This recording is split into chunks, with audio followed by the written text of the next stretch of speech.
Bom dia, queridos, tudo bem com vocês? Como vocês estão? Aqui quem vos fala é o pastor Mesaque, estou feliz de estar mais uma vez com vocês. Eu quero encorajá-los a continuar nessa missão maravilhosa que é conhecer a palavra do Senhor, que é aprender, que é aprofundar na palavra do Senhor. Acabamos de ter aí um livro maravilhoso feito pelo professor Ricardo, o livro de Jeremias, um longo livro que é uma parte importantíssima da história, com um profeta que sofreu muito por cumprir o seu chamado, o seu ministério profético. E agora vamos entrar no livro de Lamentações de Jeremias. Ao longo mais ou menos de 40 anos, Jeremias profetizou, como nós vimos no livro de Jeremias. E agora, o livro de Lamentações de Jeremias, nós entramos numa nova etapa, onde começa a se cumprir aquilo que Jeremias profetizou. Então agora entra numa nova etapa.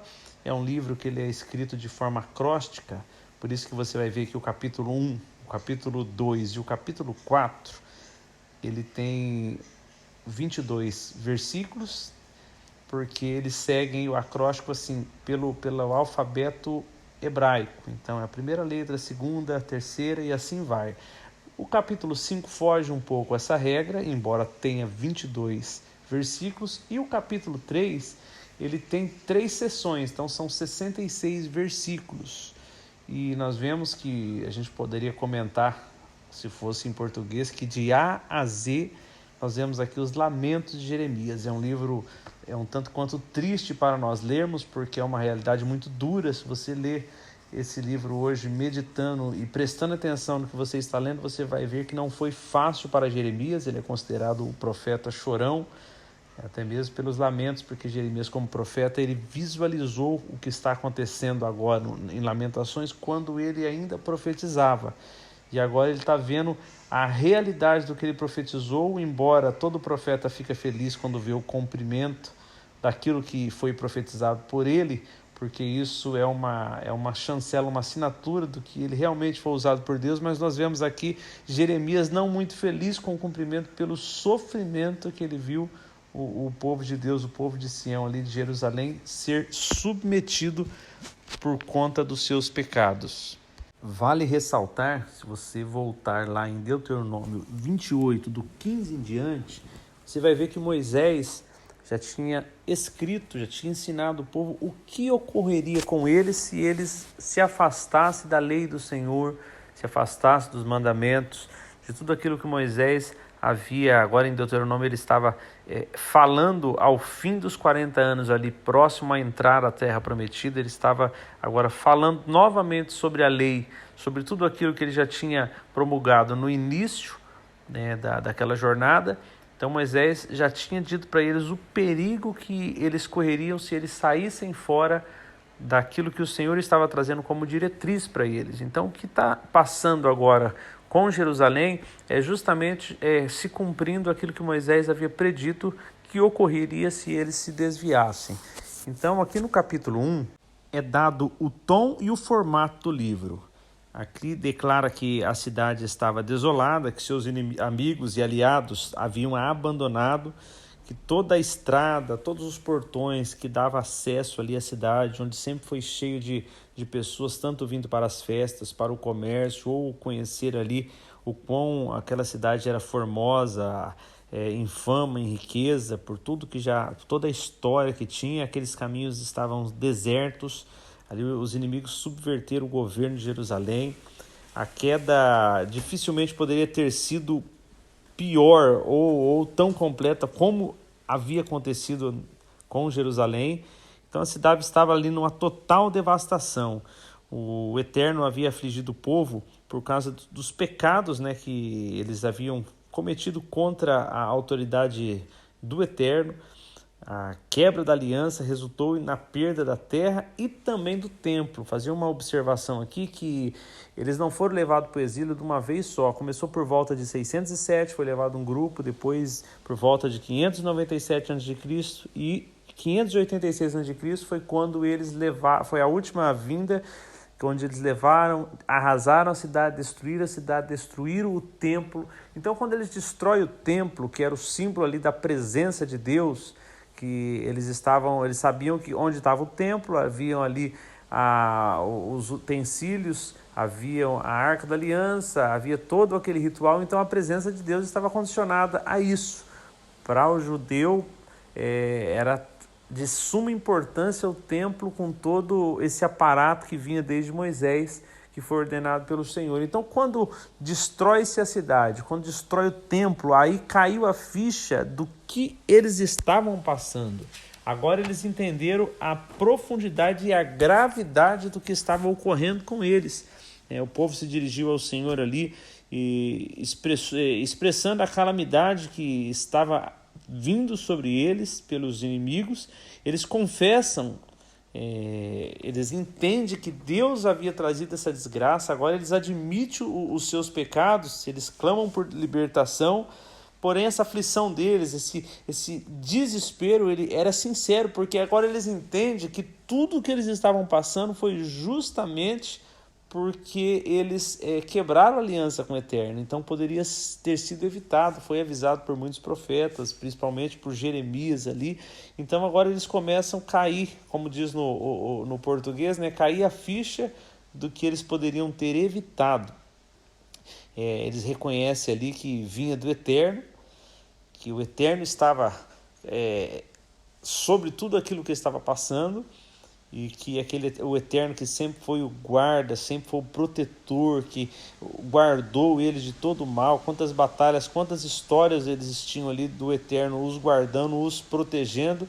Agora o Eterno havia abandonado este papel de protetor, e que suas feridas, que toda essa calamidade eram exclusivamente culpa do povo e não era sem motivo. No capítulo 2, agora há um reforço da ação de Deus contra Israel. Eles veem agora Deus não mais como protetor, como nós vemos ali em 2 Reis, no 18:19, a história do rei Ezequias, e no mesmo momento contemporâneo a Isaías, que o Senhor, o Eterno, protegeu Sião, protegeu Jerusalém. Agora eles estão vendo, olhando para o Eterno, que o Eterno estava para eles como o inimigo. Então ali eles já viam o Eterno agora não mais como o aliado que protegia, mas sim como um possível inimigo. Então cessou-se ali as festas, os ensinos, a alegria, os rituais. Ficaram inconsoláveis ali. Eles confessaram e suplicavam ali na intenção de aliviar a culpa. O que restava a eles era confessar e suplicar. E nós vemos foi fundamental para que eles chegassem à situação que chegaram os falsos profetas. Vocês vão lembrar que quando Jeremias estava profetizando, havia os falsos profetas que diziam: não vai haver calamidade, vai haver prosperidade, vai haver bênçãos. Então eles pararam de confrontar o povo, e o Eterno fala com Jeremias, no livro de Jeremias, que ele não os mandou. Nós vemos assim que eles estavam ali trazendo mensagens que alegravam o povo, mas não tinha um direcionamento de Deus. Eram falsos profetas, e eles acreditaram nos falsos profetas, que a profecia deles era melhor, muito melhor do que a de Jeremias, porque não havia calamidade. Então eles foram assim imprescindíveis para que eles chegassem nessa situação pela falsa mensagem. E no finalzinho aqui do 19 em diante, você vê o clamor ali, o desespero de Jeremias, porque ele queria que o povo se arrependesse, porque ele começou a ver as crianças ali caídas pelas ruas com fome, com sede, as mulheres que eram mulheres direitas, honestas, sinceras, agora estavam cozinhando os seus filhos para que não morressem de fome. Olha a calamidade que eles chegaram. E ali os velhos, não havia mais quem respeitasse os velhos, as virgens, e todo aquele povo que tinha ali o seu lugar em Sião, em Jerusalém, agora estava a bancarrota, não havia nenhum senso de direitos humanos. E então Jeremias está desesperado pela situação atual ali de Jerusalém. Agora aqui no capítulo 3, nós temos no poema notas de esperança. Penosa admissão de culpa continua ocorrendo. O escritor não acredita que a ira seja definitiva. Em meio à dor, um remanescente pode descobrir novamente a graça ali do Eterno, e que somente com uma atividade ali de humildade e perseverança ali no meio do sofrimento, reconhecendo os seus pecados, retornando ali à aliança do Eterno, eles conseguiriam alcançar essa graça do Senhor. porque o retorno sempre estaria dependendo da fidelidade do Eterno, que perdoa e restabelece os penitentes, que para a cura existe a fé no Eterno. A essência do caráter do Eterno indicam que nem tudo está perdido. Deus é misericordioso. Por isso o povo não foi totalmente consumido. Nós vemos que Jeremias faz um exemplo dos figos, né? Os que seriam levados para o cativeiro, para o exílio, e os que ficariam. Então Deus estava ali já separando um povo que seria o remanescente. Agora vou frisar uns versículos aqui do capítulo 3, a partir do versículo 20, que diz assim: lembro-me bem disso tudo, e a minha alma desfalece dentro de mim. Todavia lembro-me também do que me dá esperança. Graças ao Senhor, ao seu grande amor, é que não somos consumidos, pois as suas misericórdias são inesgotáveis, renovam-se a cada manhã, grande é a sua fidelidade. Digo a mim mesmo, a minha porção é o Senhor, portanto nele porei a minha esperança. O Senhor é bom para com aqueles cuja esperança está nele, para com aqueles que o buscam. E assim finalizamos o capítulo 3. No capítulo 4, apesar da constante esperança baseada no caráter de Deus expressa no capítulo 3, Israel como um todo ainda precisa voltar-se ao Eterno. Por isso a realidade ainda continuava sendo severa. Cada elemento ali dos israelitas foi afetado pela queda de Jerusalém. Eram coisas assim horrendas que eles estavam passando, coisas jamais imagináveis. Nós vemos aqui no versículo 4, eu já havia comentado lá no versículo 1, peguei um gancho no finalzinho dele, no versículo 2, melhor dizendo, no capítulo 2 eu já tinha comentado um pouco, que fala quando aquele estado de sítio estava tão terrível que as mães agora resolvem cozinhar os seus filhos. E o texto frisa que eram boas mães, eram boas mulheres, não eram mulheres perdidas. Então, olha para você ver o que eles estavam passando. Às vezes a gente lê assim, as mulheres estavam comendo seus filhos, e às vezes nós não nos atemos à seriedade do que é isso. Como era algo abominável ao Senhor e ao homem também. Isso aonde existia os índios que tinha esse costume, né, de comer seres humanos, isso seria normal somente nessas tribos, mas se nós colocarmos a tradição dos judeus, o que era em Israel, esse fato, era algo terrível que eles estavam passando devido à calamidade que eles estavam ali, eram coisas terríveis. Nós vemos que, em resumo, a ira do Eterno dividiu e espalhou o povo, trouxe tanta calamidade, o povo se espalhou para os cantos, que não foram levar para o exílio, uns foram para o Egito, e foi uma dispersão tão grande, foi algo tão terrível que no versículo 16 compara a destruição de Sodoma e Gomorra, que era algo assim muito forte. A destruição que aconteceu em Sodoma e Gomorra foi algo muito forte que havia acontecido na história, e há uma comparação para você ver devido à calamidade que estava vivendo ali o povo de Israel.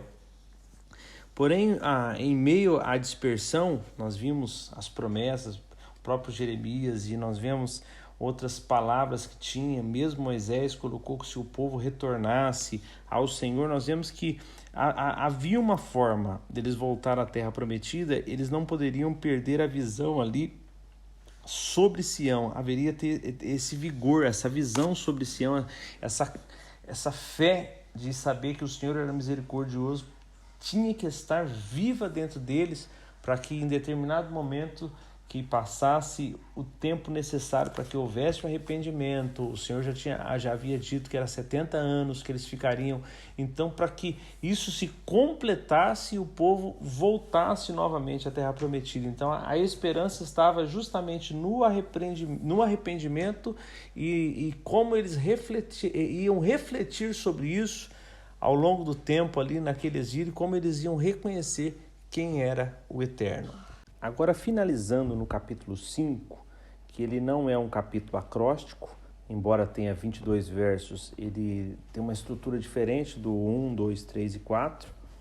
Ele não é num tom individual como foram os 4 primeiros capítulos. Agora, ele é um tom ali da comunidade, é um clamor da comunidade. Então o povo eleva ali o seu clamor por ajuda, e uma prática que tornou ele assim possível para que o Eterno viesse deixar de ser ali o seu possível inimigo.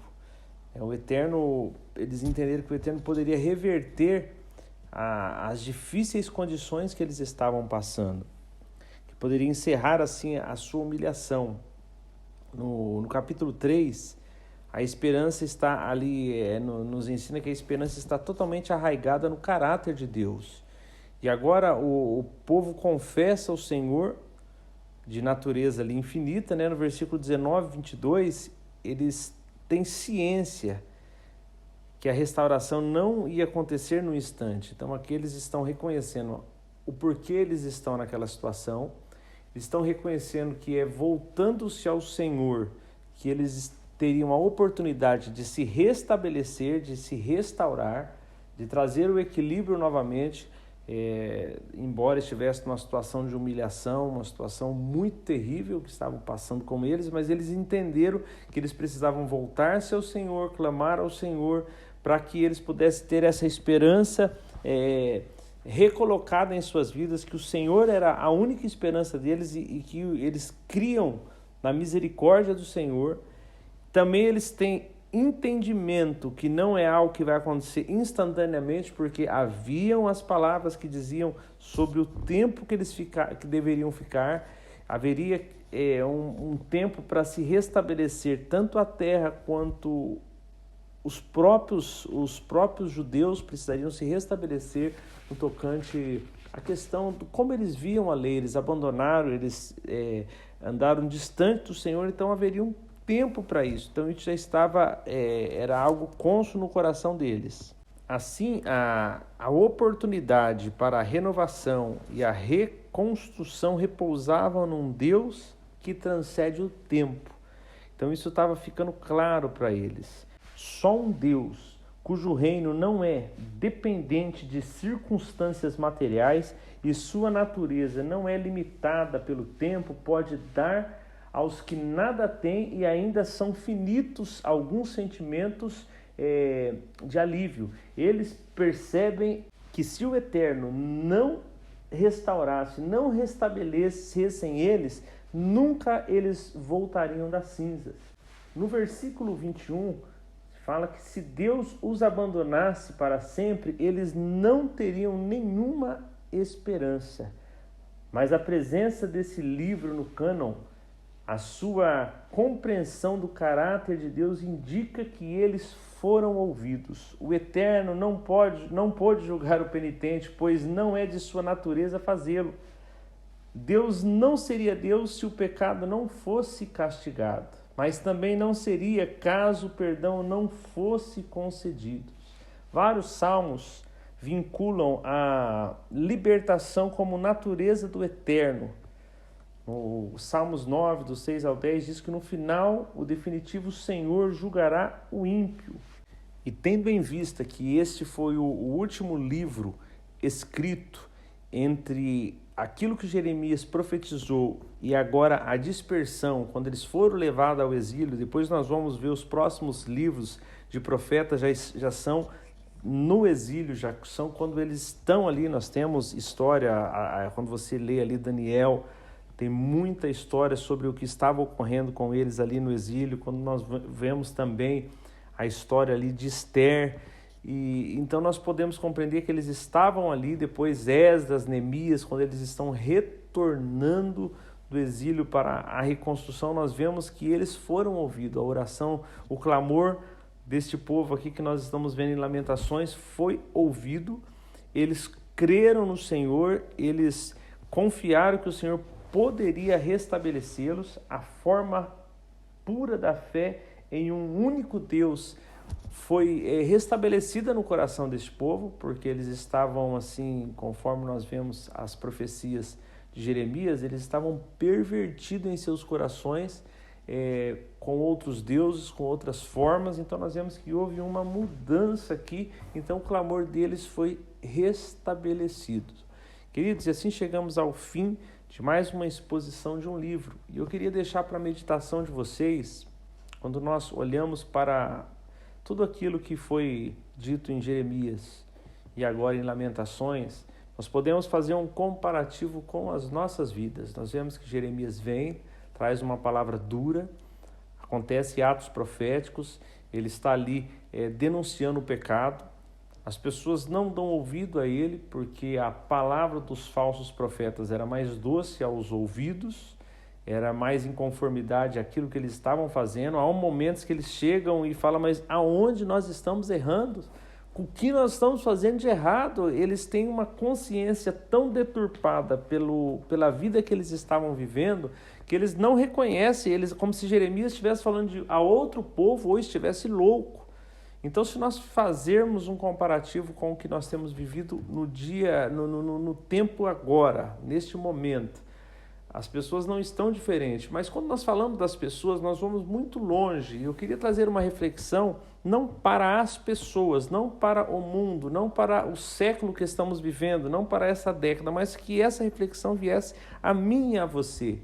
Como nós temos nos portado diante daquilo que nós ouvimos da palavra do Senhor?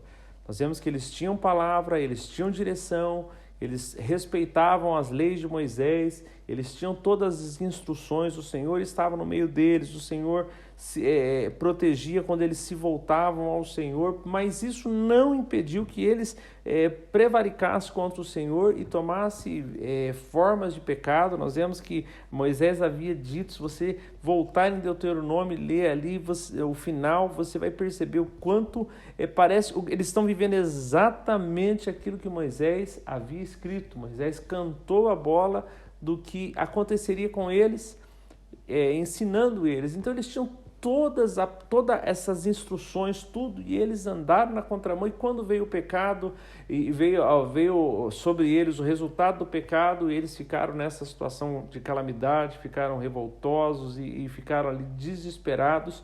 Mas nós entendemos que aquilo era uma consequência do que eles faziam. Então, quando nós trazemos isso para as nossas vidas, há uma responsabilidade em nós também como nós temos vivido como servos do Senhor. Nós temos também a instrução, temos a palavra como eles tinham, temos mais do que eles ainda, porque temos muito mais revelação por tudo que nós, pelo tempo que estamos vivendo, nós temos muito mais informações do que eles tinham.